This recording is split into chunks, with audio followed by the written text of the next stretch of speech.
population désolidariser tout na waasi bafanya sa raia ya Goma, sa raia ya Ruchuru, sa raia ya Nyiragongo bakwe solidaire. Sisi nous sommes une armée gouvernementale, tuko jule hapa, tuko juu ya baba yetu, ba mama yetu, wandugu yetu. Nous avons plus de 800 personnes kidnappées hapa mwi forêt. C'est notre devoir kutafuta hawa bandugu yetu bako wapi, kuba libérer des degrés et de force sans concertation ni aucune demande. Kama bana kufa tuko obligé kuone maiti yako, ça c'est un devoir. Kama bana bazika tuko obligé kuone tombo yako. Kama bako chini ya maji tuko obligé kujua samaki ambao ile bakula.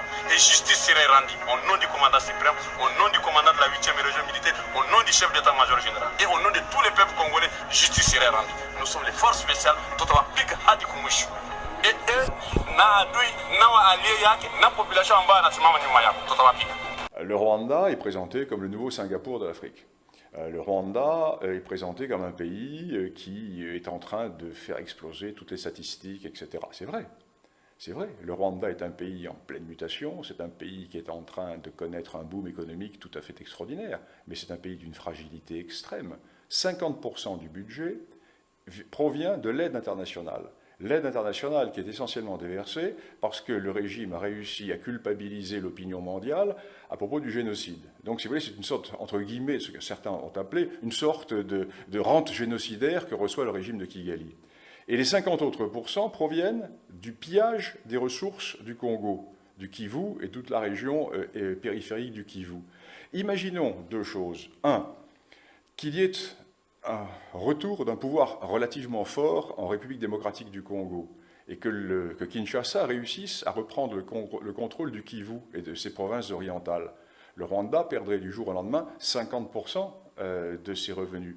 Et imaginons qu'il y ait une révolution au Rwanda, imaginons que l'histoire officielle du génocide soit écrite d'une manière ou d'une autre, et qu'il ne soit pas forcément favorable au sens de l'histoire officielle telle qu'elle est décrite et avancée par le régime de Kigali, eh bien le Rwanda n'existerait plus.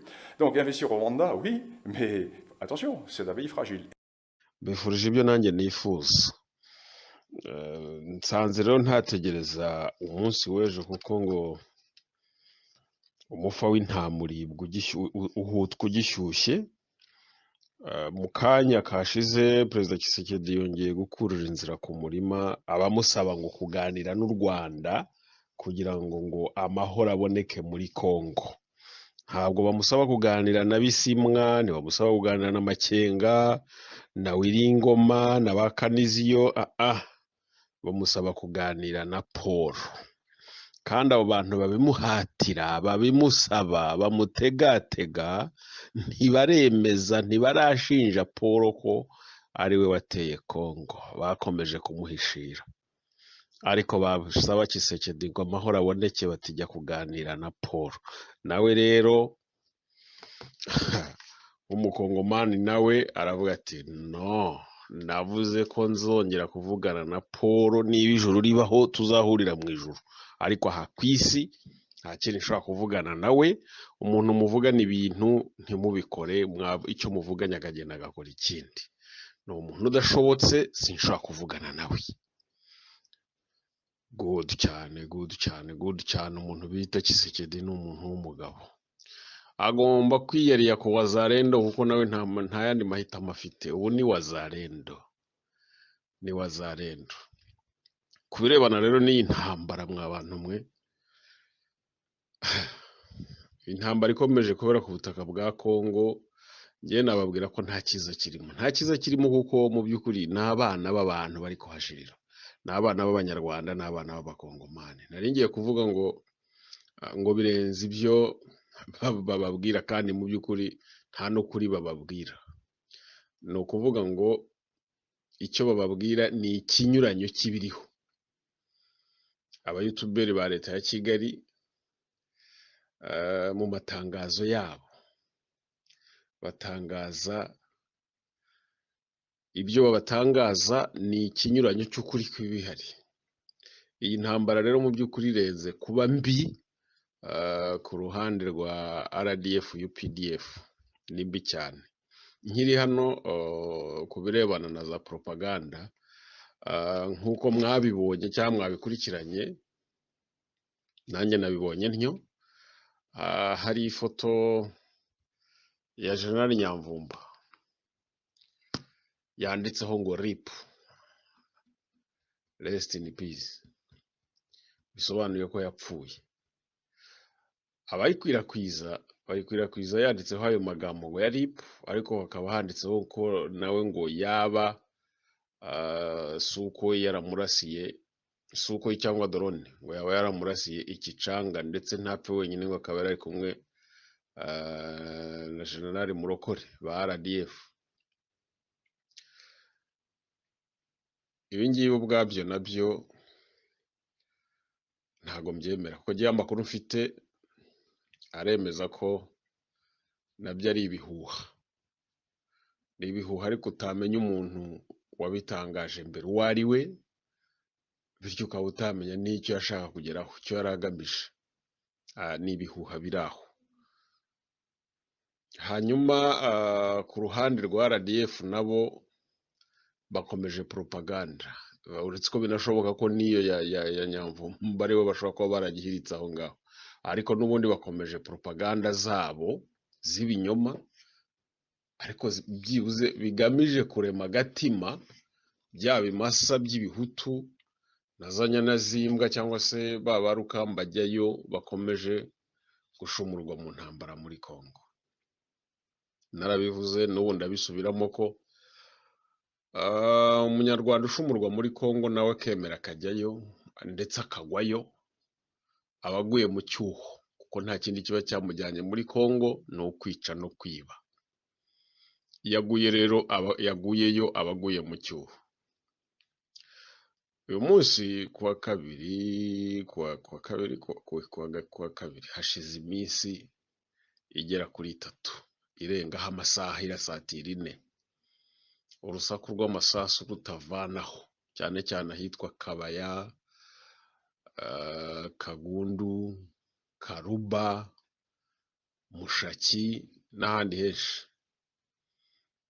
Aho hose RDF ikomeje gutakaza, gupfusha abantu mu buryo burenze ukwemera, ari nako igenda ihunga, ikagenda bayitesha uduce yari yarigizemo ingunge, ariko bwa bugome bwabo babona bahataye batasiga batabyemo imitego, bakarohayo amabombe za 120 za Mortier 120, nk'ibyo bakoze Mushaki ejobundi. Ni ikibazo gikomeye cyane, ni ikibazo gikomeye. Nyamara abayutuberi ba Kigali cyangwa ba RDF bo, ndetse n'abitwa abasesenguzi babo, bahuriza ku gutangaza inkuru z'impuha. Nko ku cyumweru babyutse bashyize akaruru ku munwa, reka sinakubwira, induru yashyushye byakomeye, ngo RDF bafunze umuhanda wa Goma Bukavu, umujyi wa Goma bawugose, umujyi wa Goma bawuzungurutse. Batangaje ibintu byinshi ku buryo utabazi cyangwa utabamenyereye wagira uti uyu munsi nta muntu utari uwa RDF uri burare muri Goma, nta musirikare wa Congo cyangwa se nta muwazarenda uri burare muri Goma. Ukibaza isi, hari ikigo cya gisirikare bafashe, bahateye bakaba bagifashe, gufunga umuhanda wa Bukavu Goma ku bantu b'inyeshyamba, mu mashyamba nk'ariya, birimo ntambara ki, birimo kazi ki, birimo nkuru ki? Nubwo byaba ari byo, byaba bisaba intambara, kurwana intambara ingana iki? Gufunga umuhanda bisaba iki? Section imwe ntiyawufunga? Simbizi. Ese ubundi banawufunga byageze iki kuri RDF? Rien du tout. Aho bigeze, aho intambara igeze ntacyo byabageza. Kuwufunga ni kimwe, no kuwugumaho ni ikindi. Niba barawufunze ku cyumweru, n'ubu baracyawufunze. Niba se bakiwufunze hari icyo byunguye? Simbona impamvu abantu bakwiza inkuru. Umujyi wa Goma wagoswe, umujyi wa Goma wagoswe, umujyi wa Goma wagoswe. Kavuga ariko hari noneho nabumvikanye bavuga ngo Colonel Ayubu ni umusirikare wa Tanzania uyoboye ziriya ngabo za Tanzania zatabaye muri Congo, ngo we ngo n'abasirikare be ngo RDF yabahaye isomo, ngo yabakiriye, ngo babishe babamazeho. Noneho mu kuvuga ibyo ngibyo bagakoresha ifoto y'umusirikare utazwi uri ahantu ku gitanda mu nzu ubona hatabona, hari bakemeza ko ari nko mu bitaro, ariko ku buryo utamenya uwo ari we, utamenya n'aho ariho. Hanyuma bakavuga ko ari umutanzaniya, ngo ari abatanzaniya bahashiriye, nyamara bakirengagiza ko abasirikare ba Tanzaniya bo hariya barahazi, ndetse n'abaje harimo abari basanzwe bahazi, baje bazi neza ko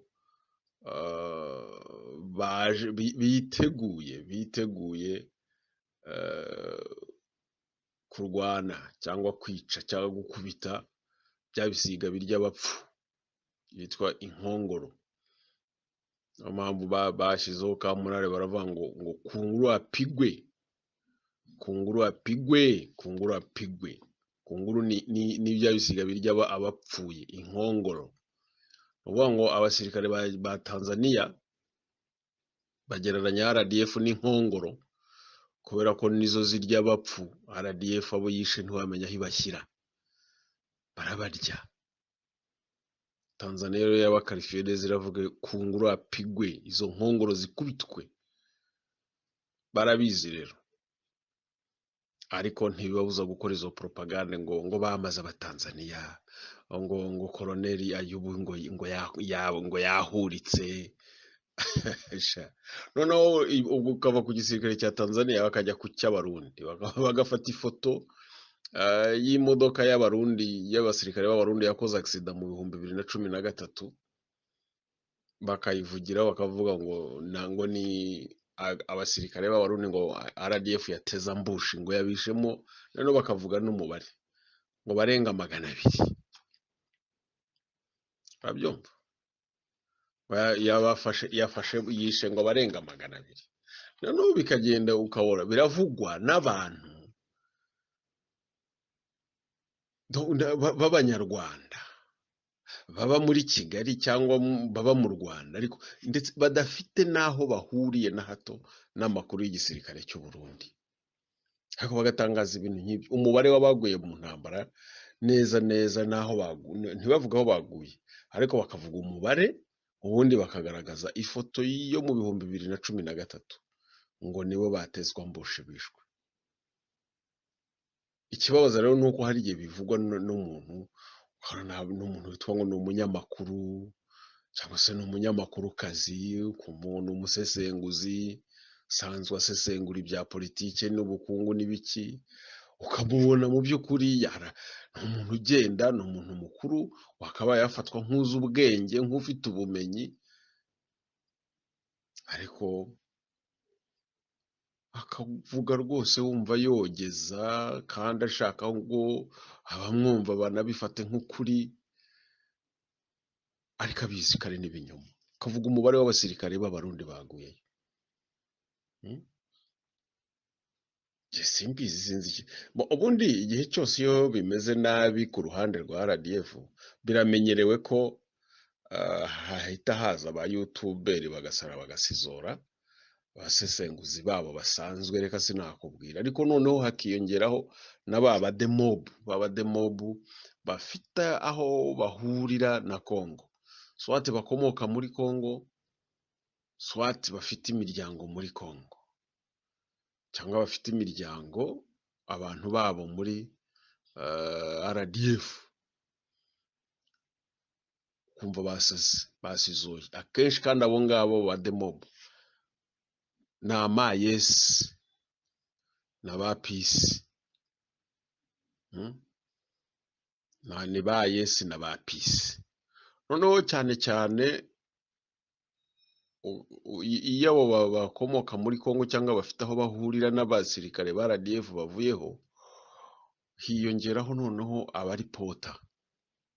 abaripota ba fare, ariko cyane abakomoka muri prefecture ya Ruhengeri na Gisenyi. abo nabo barakoreshwa cyane iyo byakomeye, kandi byakomera RDF bagatangaza ngo Wazalendo na FARDC ngo bari kurasa mu baturage. Iyo byakomeye ibyo bintu ntibibura, ntibishoboka. Bagakoresha abo bademobu babo barabaye bafite aho bahurira n'abasirikare bari muri RDF, cyangwa bafite inkomoko muri Congo, cyangwa bafite aho imiryango yabo muri Congo, ukongeraho abaripota bo muri FAR cyane cyane bakomoka mu Ruhengeri na Gisenyi. Mu mwanya washize niho nahoze numva hari uwiswe ngo ni umusesenguzi witwa ngo ni Viatori ukomoka ruguru iyo ngiyo, yari arimo ngo asesengura ngo imirwanire y'igisirikare cya Tanzania. Namwumviriye ndavuga nti Mana yanjye we, genda Rwanda rwose naho ndetse wari amabuye. Ubundi igihugu cyagira igisirikare cya FAR kirimo nka ba Viatori byibuze nk'ijana, ukavuga ngo icyo gisirikare kizaterwa n'ikindi gisirikare hanyuma iyo ntambara kiyitsinde. Ntabwo bishoboka, ntabwo bishoboka. Abasirikare barwanira inda, abasirikare barwana ku butegetsi aho kurwana ku gihugu, aba ari ikibazo. Wumvise iby'uwo mugabo ntanafate ibyo atayanjwe avuga ngo aranariza ngo igisirikare cya Tanzania ngo RDF ngo iraje ngo ibavudukane. Kiyoza. Ariko nk'aba bantu baba bazi ibyo bavuga, byibuze iyo bajya kuvuga Tanzania baba bazi icyo bavuga. Rimwe baba bazi icyo bavuga, iyo bavuze ngo igisirikare cya Tanzania baba babizi. Ariko nabo nyine barwana ku butegetsi, ntabwo barwana ku gihugu, barwana ku butegetsi. Ubujiji bw'abambari ba RDF na leta y'indatwa, nta nubwo bajya bashobora kwibaza ikibazo byibuze ngo bibaza bati kubera iki igisirikare cya Tanzania cyanze kuza mu itsinda ry'abasirikare ba EACRF ba EAC muri Congo, ariko Congo yamara kwirukana abasirikare ba EAC yakwitabaza SADC, izi ngabo za Tanzania zikaza mu za mbere. Abambari ba leta y'indatwa RDF UPDF ni bake cyane muri bo bashobora kwibaza gutekereza kuri ibi bintu. Ni bake cyane, ni bake cyane bashobora gusesengura ibi bintu, bashobora kwibaza bati kubera iki Tanzania yanze kuza mu ngabo za EAC ariko ikaba ijeshisha itabona jugujugu mu ngabo za SADC. Bashobora kukibona. Nicyo bita igisirikare cya Tanzania ntibakizi, ababikivuga ntibakizi, ariko ababoshya kuvuga cyangwa abo bibwira ngo barabavugira bo barakizi, na shebuja wabo arakizi. Kunguru apigwe, kandi iyo kunguru apigwe igashingira no ku magambo ya chef d'état major na perezida wa Tanzania. Kunguru apigwe. Ariko abambari b'indatwa baraho gusa barakwizimuha ngo RDF UPDF yishe abasirikare ba Tanzania, yishe abanyafurika y'Epfo, yishe abasirikare b'Abarundi, yishe FARDC, yishe Wazalendo, yishe FDLR.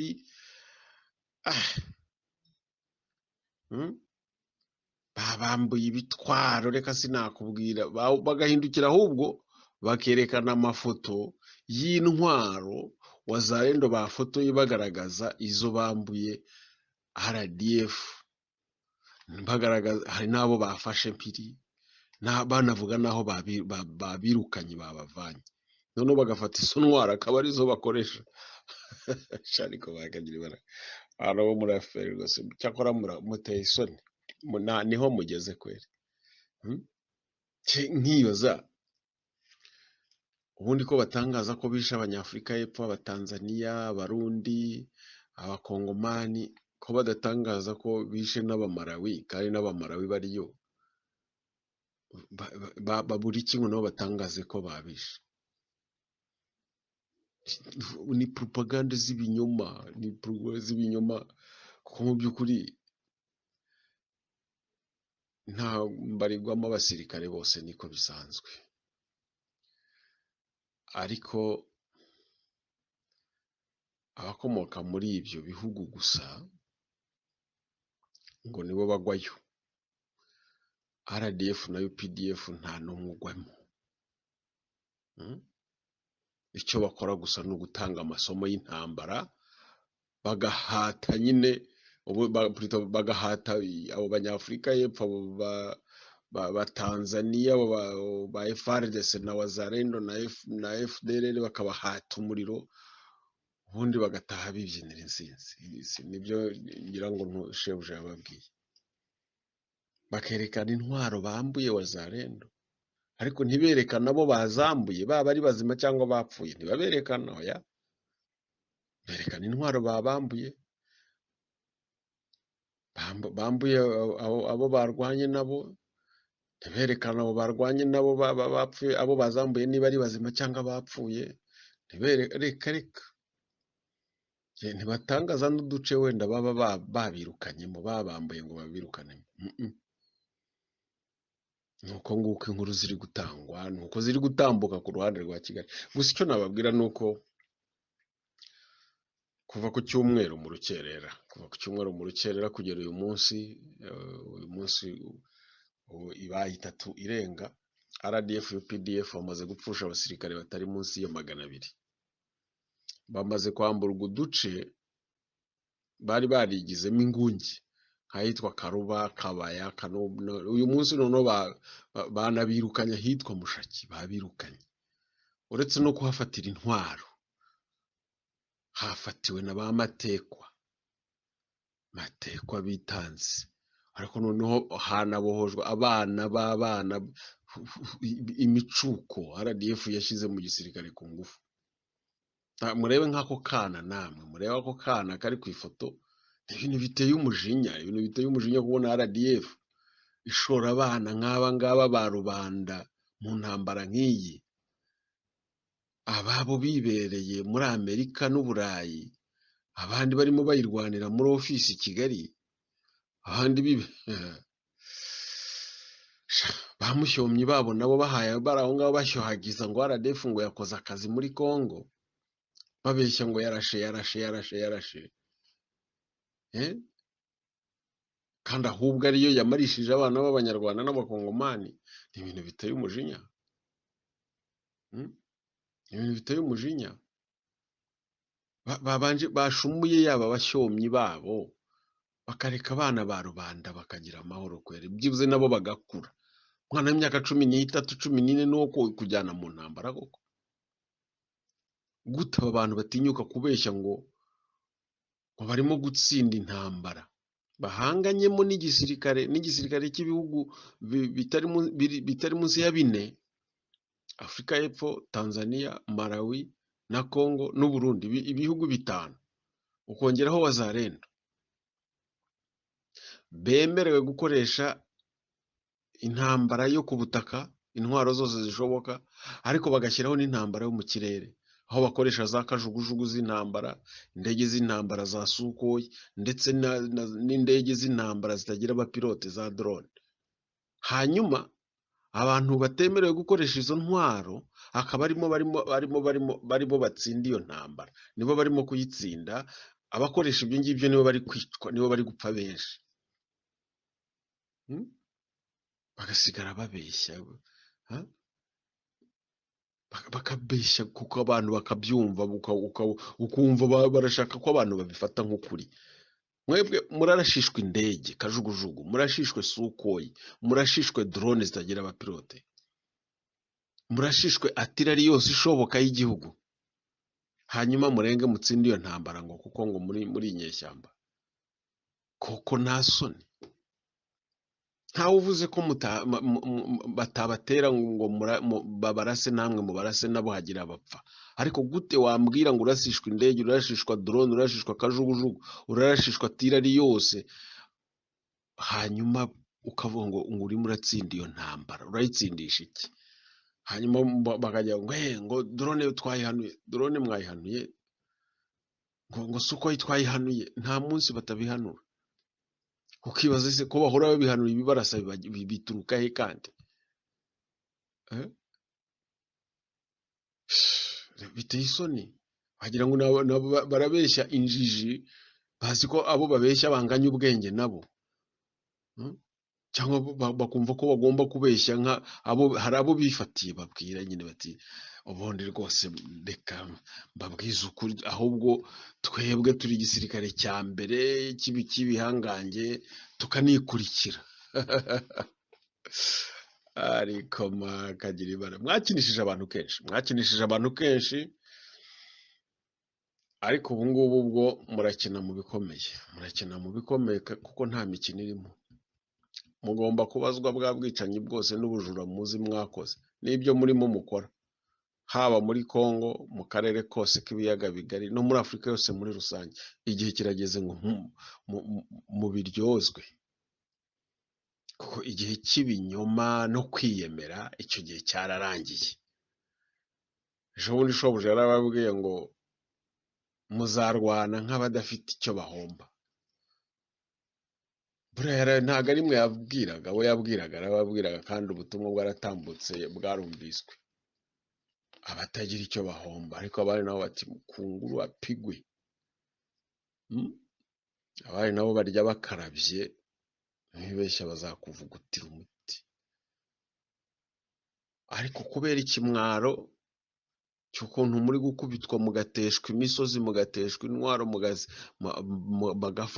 bafatwa mpiri, muragera iyo ngiyo mugatinyuka mugahindukiza 120 mota 120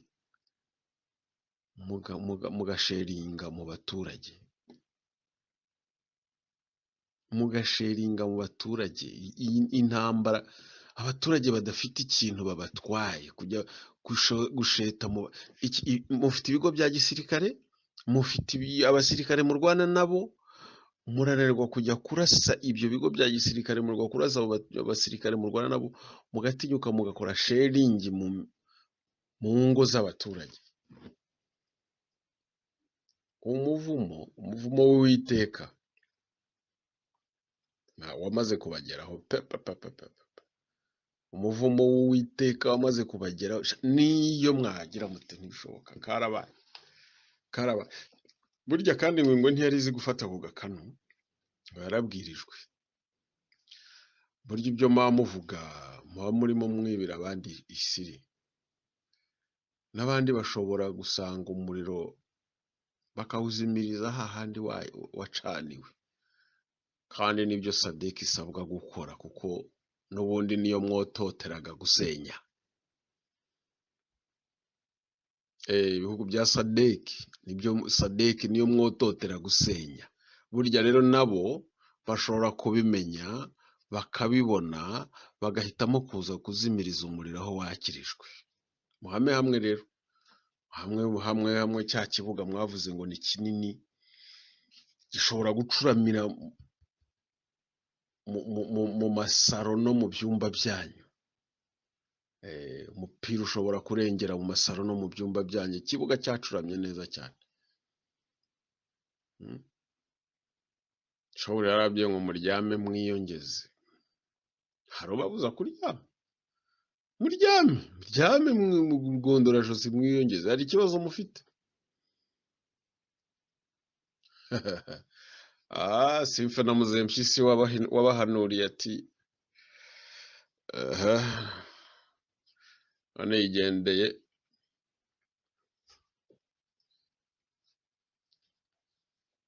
Arigendeye kandi agiye mutarigeze mwumva ibyo yababwiye.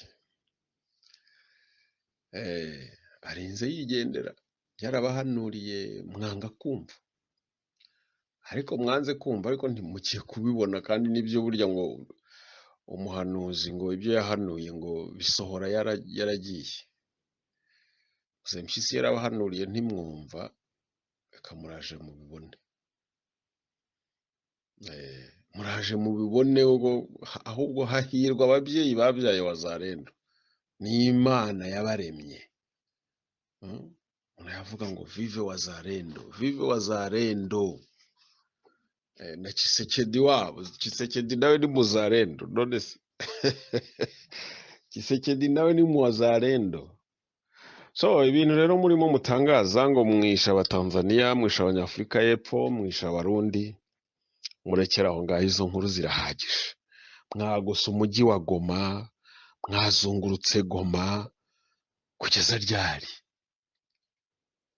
ryari ko bababwiye ngo kabi mwabuze iki gufata Goma kwihari murimo murafata abana ba rubanda akaba aribwo mushora ariko ibi byaha muzabiburanira arya ngo bashoboje ntibashaka ko babakoraho, barimo baraca hasi hejuru ngo babashakire imbabazi rusange na Kambanda wabo. Kambanda ngo bamwemereye kuba minisitiri w'intebe. Kambanda ibintu urimo na Rusesabagina niyo neza ya bose, muraza kumirwa, ndababwiza ukuri, muraza kumirwa. Nimukanga ngo Tshisekedi ngo abo bashoboje bamuteye ubwoba nabo bituma acogora, nubwo avuga ngo nta gushyikirana na Paul, ariko nawe afite umurongo ntarengwa yahawe n'abo bashoboje biraza.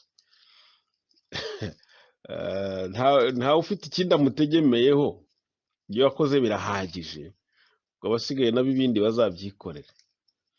Ariko ibyo kuvuga ngo Kambanda minisitiri w'intebe, sinzi ngo Rusesabagina sinzi biki, murekera aho ngaho. Abanyarwanda twarababaye bihagije, twarababajwe kandi turababara, twarumvise, nimurekeraho. Neza ya bose no gusigasira ibyagezweho, reka turekera aho ngaho, twifuze gusa, dutegereze ejo uko bizaba bimeze. Reka mbashimire kandi nifurize buri wese ibyo nawe yifuriza abandi. Baravuze ngo uwo munyamahanga muzana nta munyarwanda wari uhari. Ninde wari warababwiye ko ntari umunyarwanda? Imasisi ni Rwanda, nibyo dupfa n'abanyekongo. Jewe navukiye Masisi kandi narababwiye ngo tuzabiharanira kugeza igihe tuzabibonera, ariko nakuriye Rwanda.